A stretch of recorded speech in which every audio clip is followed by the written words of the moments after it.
Be Your Children's Best Friend, Part 1 of 6, on Between Master and Disciples, given in English on January 7th, 2006, in Surrey, UK.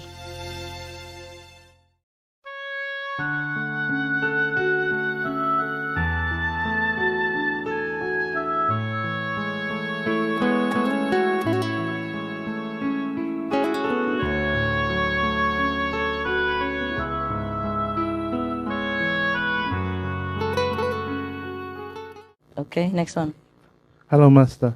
I told my wife, I said Master was there, and she said that you're really stubborn, and I said, like, after all this time that I've been practicing, even if you had some doubts, you should by now know that Master is good. She's okay, and she's agreed to get initiated.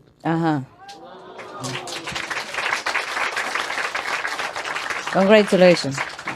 And I also got some more good news for you. My son, he got half the child initiation, and he didn't practice. And he was a teenager, very rebellious, smoking and drinking and lying and stealing and drugs, everything. Oh God, drug, no. You have to watch it. You have to say no. No, I did. Okay. I was fighting with him a lot, and Okay, and then what happened created a lot now? of trouble. But anyway, eventually, he nearly failed his exams, and all of a sudden, he realized that he would be stuck in this place where he doesn't want to be. He can go a lot further. So he cleaned everything up. And then slowly we kept encouraging him to come and meditate with us. But I didn't, because a lot of people pressure the kid to come and get initiated, but they don't really practice. I understand. For him, I said, if you meditate every single day for 6 weeks, then maybe I will consider putting your application for initiation. But first off, for 6 weeks, he meditate every morning and come and meditate. But I always treat him, what he says, very, not that I believe it 100%. I'll see when he does it. Okay. And then... so he does. He meditate. And then this time when I went home, I said, if you read the 5 books, Key of Immediate Enlightenment 1 to 5, and if you read the Master's Magazine every month, and if you go to a group meditation whenever you get a chance, then I will put in your application. And he also agreed. Okay. So you have 2 of those people. Yeah, good. Yeah, fine. I'm sorry to be so strict with him, but I know that he's lazy. Yeah. And I want to, because I don't want to waste your time with him or his time with you. Very you good. So I have to make sure. Very good. If he does just half of what you said, then he can be initiated. Okay? Okay, fantastic. I walk halfway. Okay, fantastic. Thank you, Master. But he's a good boy. He's very happy now. I understand. And when I went home, he looked very blessed and very happy. Yeah. Actually, he's a very good boy with a good heart, but he's trying to learn to be bad. No, it's not that. It's not that. It's just a peer pressure. You understand? No, I do understand very well. I tell all of you parents, because your words really does matter. Many parents, they don't say anything, or they say very little, so the child doesn't think that it's really that important to stay away from drugs. You really have to say no. You have to tell him what the damage will be done. You have to repeat again and again. In a nice, presentable, logical way. You have to say no. Okay? Just don't say let it be whatever, natural. It's not like that. Because when the kids go out there, they have hundreds or thousands of bad influences waiting for them in every corner, and they're vulnerable. They're kids. You have to say no. You have to walk with him all the steps, all the way. Every day, talk together like friends, okay? And don't scold him for every little mistake or the things that he does, but encourage him and tell him this is no good. You have to stop it. It really matters to your health, your future, and to the family. You tell them that you don't feel good. You feel really bad about it. You have to tell your feeling. Because kids, they don't understand. Sometimes if you don't say or you don't be too strict to them, they think you don't care even. You don't care whether they live or die, they're good or bad, so they just feel rejected, neglected, and then they get worse and worse so that to get your attention. So if you pay attention to them nicely, proportionally in the beginning, not like spoiled, over attentive, but be like a friend, and then they confess to you everything, then you will know what they're up to and what the friends are up to. They have to trust you. and then they tell you everything, then you can know where they stand, and then you can know what to help them. Yeah, because they are out there, they're very alone. You think that your children and they're protected. No, when they're outside in the school, they're not protected. Sometimes they're bullied in the school and they don't dare to tell you. And sometimes they do this, do that just to be in the company of other gangs. Otherwise, they be cast out as no good, as sissy. And then these names are very painful to teenagers. So you have to tell them what's good, what's bad. And it doesn't matter about the name. You have to be their supporter, be their friend, that they can lean on you, that they can trust you, so that the whole world doesn't matter to them anymore. And then they cannot cast a shadow on your children, because the bad society still exists, yeah? Especially kids, other parents don't know how to teach them, and then your kids get bad influences from them, and they all infect each other. You have to plant your feet firm. You have to say no, even if he doesn't like it. He will. You have to say it in a logical way and loving way, yeah? And day by day, even he doesn't like it today, it will sink in. And one day the table will turn, and he will see the bad side of his friends, and then he'll think, oh, my father is better. He's right. Look at you now. You're drunk and you're that, and look at what happened to you. My father is right. I don't want to be like you. One day, even if he's already badly influenced, but your influence still counts better than no influence. Especially you have power as well, huh? So have to say no to all the bad things that the kids want to try and experiment. And even in something sensitive like a sexual issue, you have to sit down and talk to them. Maybe they know a lot more than you do already. But then you have to know what they know in order to guide them. Don't feel embarrassed about these things and then wait until they have trouble, and then it's too late. Better embarrassed now than later. Or they might lose their life even, contracting some bad disease. You have to tell them the way you tell yourself. All right? Because you have to be friends with your children. If you are not their friends, who can be their friends? You are the best friends they could have. In fact, the only friends they should have until they grow up. Of course, they have all the friends, but they're all the same age. They don't know much. And that's buddies. It's not friends. You are the friends. Yeah? You are the guides. They look up to you. And now that you have trimmed yourself, cleaned yourself, well, you're even a better guide. Okay? Better friend. So in the whole wide world out there, they should know that they have you all the time. And that makes them feel confident, strong, loved. And that will make them beat anything else. Because if they don't feel loved, they feel dragged, you know what I mean? Feel not interested to do anything, and then they just try anything just to pick themselves up. So family love is very important to the children, yeah? You have to give it to them, all right? Unconditionally. Firm but love, okay?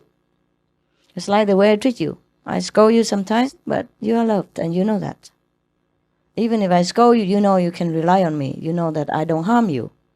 You know that, don't you? Yes. Okay? The same. Treat your children. That they know they're loved at all times. But don't just give in to their whims. Spoiled is different from understanding and friendliness. Yeah? Be a friend. Be their friends. Like if they come home and confess to you something bad, like, oh, today I did something that's supposed to be bad. You don't scold them right away. I say, you're a bad boy, and blah, blah, blah. You say, thank you. Thank you for telling me this. Yeah, I really feel very privileged that you tell me these things, even though you know it might be not very good to tell me, but I'm so glad you tell me. And then help them according to their situation. Because they are kids. If they make mistakes, it's because they are kids. Look at you, so grown up, but still make a lot of mistakes. How can kids not make mistakes? So, by the way, guide them, love them, and anytime they confess to you something bad, you don't scold them. You just tell them, you're really glad. You feel privileged that they trust you. And that will make them tell you more. Because mistakes are about to happen. And bad influence is about everywhere to happen. So, you should be glad that they tell you something. Yeah? And then, according to that, cut it. Okay? All right? Let them tell you. Act like a buddy, not an authoritative figure, not too much. Okay, not too much. All right. Oh, it's a very subtle situation. It's not like every family is the same, you know. But the guidelines is that be a friend. Be a friend so they can cry on your shoulder and they can trust you, and then they listen to you. Thank you for bringing it up so I can, by the way, tell everyone.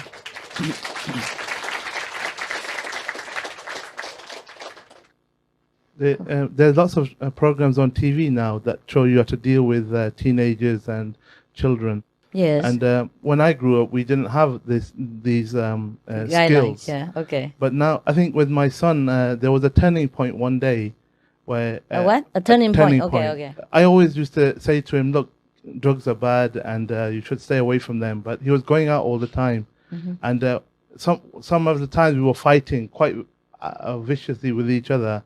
And then my wife would be involved as well, and he would get her on his side. Mm-hmm. Then I feel very powerless and angry, and I say, well, you guys, I'll leave you two together. You can do what you like. But I always try to give him some good advice. Understand. But that one time he went out, and I told him, look, I don't want you to go out. You're going out every night. I want you to stay in. You know, you can go out on the weekend, but not every day. Yeah. And he went out the night. And so I confiscated his computer. I took it in my room and I locked it in there. And he came back and he said, I'm going to go in the room and get the computer. And I watched one of these programs the day before. Yes. And in there, the trainer was teaching the teenager how not to get angry. The trainer was in the boxing ring with the teenager. And he said to the teenager, I'm going to swear at you. I'm going to wind you up. But if you hit me, then you've lost. So I used that technique on my son, and whatever he said, he swore to me, he called me this and that, everything. But I said, look, I'm not going to get angry. I love you, but I'm not going to give you your computer back until you stop going out. Right. And then he said he'll see, so he was waiting at the door. And my friend used to come to meditate on a Wednesday night. And he thought that I would be embarrassed and give in to him because my friend was there because of this. Yeah. When my friend came and I involved my friend, I said, look, I'm having an argument with my son here. He's going out all the time, so I've confiscated his computer. So if you don't mind, we will meditate in the other room today. And because of that time, because he put so much energy when he was swearing to me and everything, I said, look, I've heard all that before, so I'm stupid, I'm so-and-so, I'm so-and-so. But I love you, but I'm not going to give you your computer back. Right, he doesn't deserve it. Yeah. And then actually, the morning I took the computer to work and left it there for about 2 weeks. And that evening, because I didn't fight with him, he couldn't involve his mother. She was on my side. Understand. And we were both trying to help him. And really lovingly, I told him, I just keep repeating that I love you to him. He said, I hate you. I said, but I love you. I know that. And actually, he lost a lot of power that day. I said, look, I've been with the Supreme Master for 10 years. Don't you think I learned a few tricks? Good. So what did he say? Actually, after this time, our relationship improved a lot. Yeah. I gave the computer back to him, but only after, a lot of testing. Understand. And then I helped him with his study. Because the subjects he's studying, I also graduated in those subjects. Cool. So we made a good relationship like that. Very good. And slowly building. Yeah. And every day I'm seeing he's improving. Yeah, they are in a hard time of their life. Yeah, Teenage, the hormonal race, that's terrible. Because they have a lot of bad influence around them, like you said, like other boys, they with the drugs and everything, and the showing off. I know. And I can see that he's with people who are very low level. He's forcing them to be his friend. They don't even want him, but he's forcing himself there just to fit in. I know. They do that all the time in the school. Yeah, peer pressure. Yeah, just you have to be cool, That's it. Not just to wear the same, but have to act the same. Yeah. And if they drink, you have to drink. Otherwise, you don't get in. They will make fun of you and all that. Just you have to make sure he doesn't have to go through all this suffering for nothing. Tell him the value is not by being cool, but being a good student and intelligent, and be independent. I got through to him a couple of times. I mean, one time I got a call from an ambulance. He was lying in the road after being vomiting and very drunk.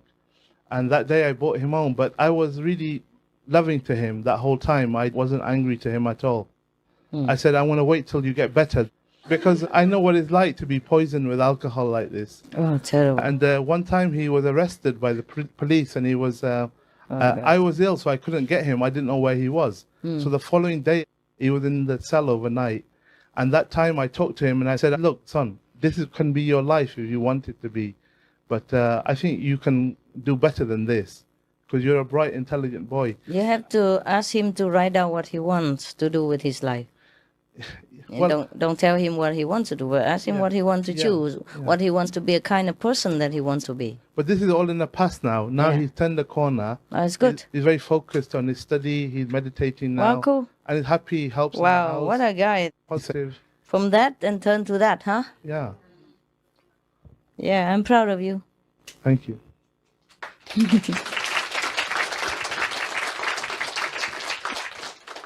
It's also your work that you have made it, yeah?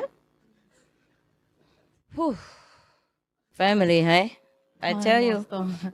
I was also initiated when I was quite young, and I also went through the peer pressure, everything at school. I've done like most of the things that he was talking Understand. about. And then my life turned around, and then I did have meditation, and I knew he was always by my side. I knew he was also always in here with me. Then my life turned around and I started meditating. And then everything in my life was just so amazing. Like when I was young, I wouldn't walk outside and I would smile because the sun was out. Mm-hmm. And I was just so overwhelmed that I had you with me. And I know that every day that you'll always be with me. Sure. Every day. And I just wanted to let you know that I really appreciate everything you've done for me. Sorry, I love doing that. And I love you. Thank you. I love you too. You're such so a good much. kid. Such a good Thank kid. you. Yes. Thank you, God. Thank you so much for everything you've done. No, I understand you also, okay? I understand you guys and the teenagers, you know? Very lonely outside. You think they have peers, they have friends, but they're very lonely. You know, the ones who are not lonely are the aggressive ones. You know, the bully one in the school. Like a gang, you know, leader. And then they make every other kid do what they want. And then they pick on other kids, you know? Like, you're too fat, you're too skinny, they call you names and they make you feel like you are nothing, like you're the worst in the class and everything like that. They will make your life like hell. So you, the parents, have to understand the kids have problems. It's not just throwing them in the school and then you have nothing. You have to understand their problems as well, yeah? And sometimes they even gang together to harass one person, one kid. And then they come home, of course, they're depressed. Yeah, they don't know what to do, and they can't even tell their parents. Sometimes they can't pinpoint the problem. They just feel bad, and they couldn't even tell you because they don't know how to express the things in school. Also, they feel powerless, and they feel also embarrassed to even tell you. Yeah, so if you're not a real buddy, they won't tell you their problem because of pride as well. Teenagers are more proud than all of us. Yeah, that is the time they develop their confidence. And all their friends, so-called buddies and classmates, just throw stones at them. And of course, they feel destroyed. So you have to be there for your children. Huh? You already made a choice to be married, yeah, to have children. So you have to be responsible. Yeah, you have to be there for your children. Of course, you meditate and all that, but you have to be there for your children. You have to know it's very difficult for them to grow up without the love of parents and family. That's very important for them to feel loved, no matter what. They have to really feel it. Yeah? They have to really feel it. Otherwise, in the school, they're bullied. At home, they don't feel wanted. You know, they don't feel cared for. Even if you scold them sometimes, they know you care. But if you just, you know, like ignore them, don't even scold, okay, do what you want, and after a while, don't talk to them, then it will be worse. Because they're going through a very difficult period of their life. The teenage period is the worst. The worst. Because they grow too quickly for their own understanding. You know, their bodies grow too quickly. They hardly could have control of their bodies. That's why sometimes they break things or they bump into things a lot. Because of their bodies growing too quickly. Yeah, the teenagers, they break a lot of stuff easily. Easier than when you grow older or younger, no? Because of their bodies. Really, I'm not kidding. Their bodies grow fast and their brains have a difficult time to command. They're not used to it. Just like you have a new car, a new instrument, it takes time. Yeah? And then on top of that, the curse, the hormones are raging in them, make them feel, they don't know what to do. They're so restless. Yeah? So be understanding, okay? Be helpful, be friends, and be guiding, all right? Remember, you were a teenager once, and so many things you didn't understand. Why did it happen? Why did your body feel like that? Yeah? And why you feel this way, and why you want to do this? Why you didn't understand many things, okay? It's the same with your children like that, yeah? Yeah, I'm glad, she's good. But how many teenagers can be so controlled and confident like that? How many? So I'm glad you're a good kid.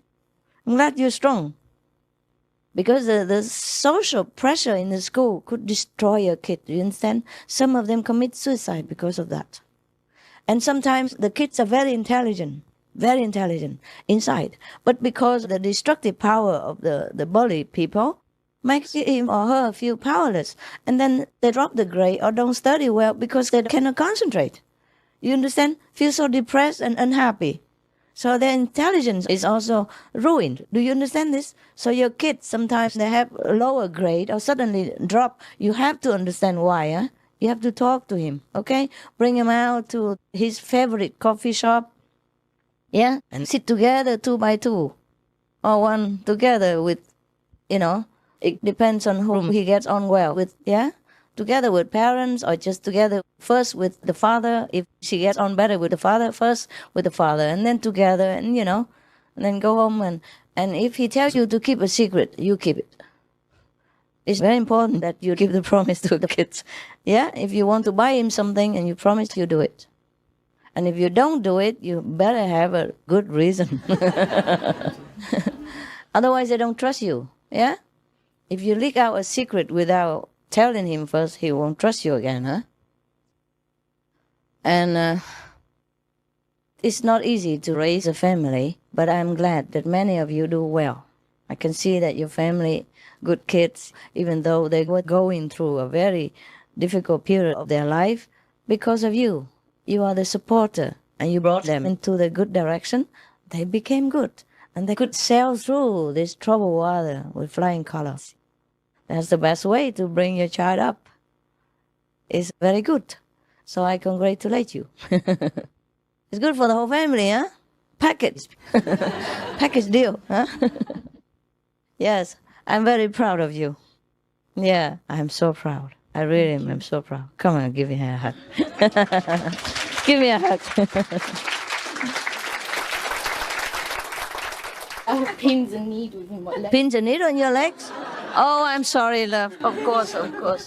It's when you sit so long. Thank you. Okay. I couldn't have done it without you. Okay. Oh, but you're a good kid.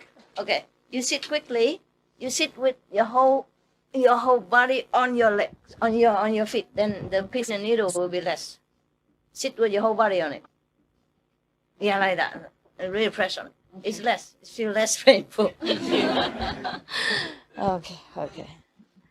It's cool. That means you meditate well, because the currents all go up. That's why you feel cramp. Sometimes you can't move your legs. So be careful if you want to stand up. Make sure. Testing. Yeah, because it happened to me, It happened to me sometimes. I just wake up from meditation or even from sleep or even just sit somewhere long. And then I want to walk and then I fall because the body is gone. Or half of it is gone. And then I fall. Where's my leg? Yeah, so be careful, eh? After you wake up or out of meditation, test first. Is it working? We could forget, We could forget. That's why we shouldn't sit on a high chair and meditate. You might fall. Yeah. That's the secret why all the Buddhas and yogis, they sit on the floor. Understand? There's even a law from the Buddha, a rule from the rule book. Don't sit on a high chair or high bed. Yeah, because of that. Yeah, yes. One night I was meditating and then I had pins in the... Because when you wake up, you don't realise. I got up and I fell straight on my back and my dad was standing at the door. Oh. And I realised I've fallen, and then I've gotten up again. And then my dad just walked off. And the next morning I said, why didn't you pick me up when I fell over? Yeah. He said, oh, did you fall over? And then he just walked back and he said, I didn't realise. And I said, I fell over because of the kids. What a dad, huh? That's what a dad is for, huh? I tell you. It's not just your dad, love. It's men.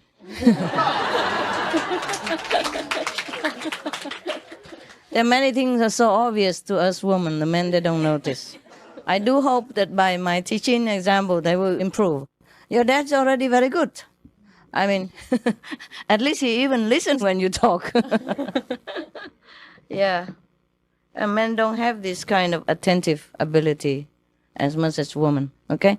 So sometimes they do things like that, yeah? So obvious and simple things they don't notice, okay? So don't be mad at him, but teach him. Tell him next time if you see me like that, that means I need your help. I made a loud bang as well. Yeah? And he still walked away. I don't know why. He's probably thinking of He must have thought I was drunk or something else. No. He knows you don't drink. Just probably sometimes thinking of something else. Yeah. Yeah. I thought maybe you were exercising. Testing your kung fu power. Yeah. Okay. Yeah. Anything else you want to say, love? No more? Okay. I just wanted to say something funny about men. I was in the kitchen earlier looking for the tea, and I was like, where's the tea? Where's the tea? And the tea was right in front of me. Mm-hmm. And then another brother came in, and he did exactly the same thing. Exactly the same thing? Yeah, and my father, when I was growing up, if he was reading the newspaper, I'd say, Dad, and nothing. And I'd go, Dad, and nothing. And even if I hit him on the head, he would still not even know that I was talking to him. Oh, really? Yeah, he's amazing like that. That's too much. That's too much. Maybe he was into something else? He's just like that. When he's concentrating on something, it's like nothing else exists. Wow, then he'd be a good meditator, no? I wish all of you were like that when you meditate. Aren't you like that? Any of you guys like that? When you meditate?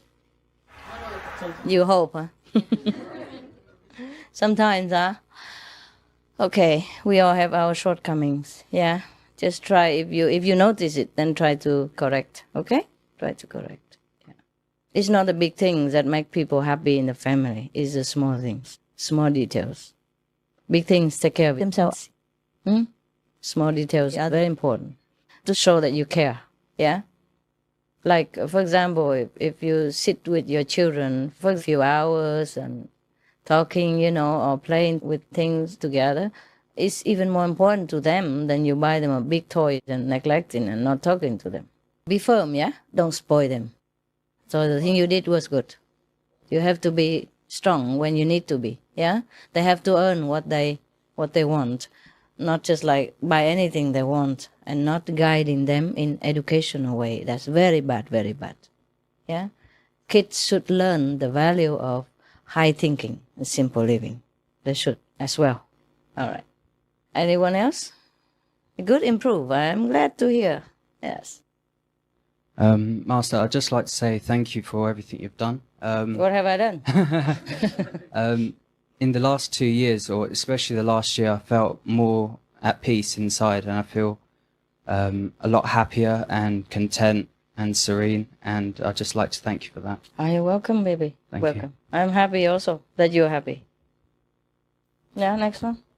Yes, I want to thank you for all your blessings, because when I was young, I suffered a lot in school and in the family. Jeez. But the last years, I got so much blessings, and miracles happen every day, and now I'm very happy.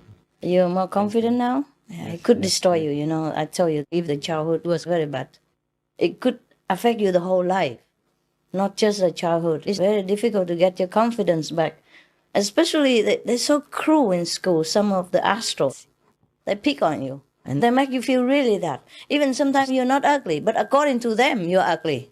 Or they want you to feel ugly because they are uglier than you. And then they keep repeating the thing to make you really feel ugly. even though you're not ugly. The psychological effect is immense. I cannot emphasize enough that how you have to really love and guide your children. I cannot emphasize enough. Okay? You must understand, yeah? Well, get over it. Some people are so stupid, they don't appreciate other people. Or they're jealous, you understand? Sometimes you're more intelligent, or even you have richer parents, or you have better house, or even have better boyfriend, or better looking, and they plan to crush you. And because you're a kid, and you don't understand much, and you're so nice. Mostly the kids who are picked on are nice kids, because the tough ones, they go pick on other people. And the nice kids, they're quiet, study and do their own homework, and they don't do anything bad. Just they do good. So they don't know how to defend themselves. Yeah, that's the problem. Yeah. Okay. It's good that you get back your happiness. You deserve it. Yeah. Okay. Everybody deserves happiness. And if you don't have it, and it's your problem. You have to see why you're not happy. Okay? What is the area of your life that bugs you? One time I was in France, and there was a woman who kept telling me about how bad she felt because of her husband and the family. And it's not all that difficult to handle, but she kept nagging me, asking me, and I told her, and she didn't change. So I told her, I said, okay, you know what, if it's me, I just look into my life, any area that is bugging me, anything that is making me unhappy, I just get rid of it. Say, what? Really? Everything? I say, anything. It's about husband. I say, if a husband bugs me, I sell him. If a car makes trouble, I sell the car. If the house troubles me, I sell the house. First I say, if the car troubles me, then I sell the car. And I say, if the house makes trouble for me, I sell the house. And she said, about husband. I said, husband bothers me, I sell the husband. I know, it takes time, with the husband it's more difficult. But it's not doable, yeah. It's a joke, but it can be realized, what for? You keep yourself in trouble, huh? Maybe you can't get rid of it now, but plan to. Try to look forward. Like in the school, it's the same, kids. If you have somebody bullying you, you have to go home and tell your parents, be upfront, yeah? Tell them because they have you. You have to tell them. If you cannot tell them by words because you don't know how, it's difficult to talk, write a letter. Think of what you want to tell them and write it. It's easier to write than sometimes to talk.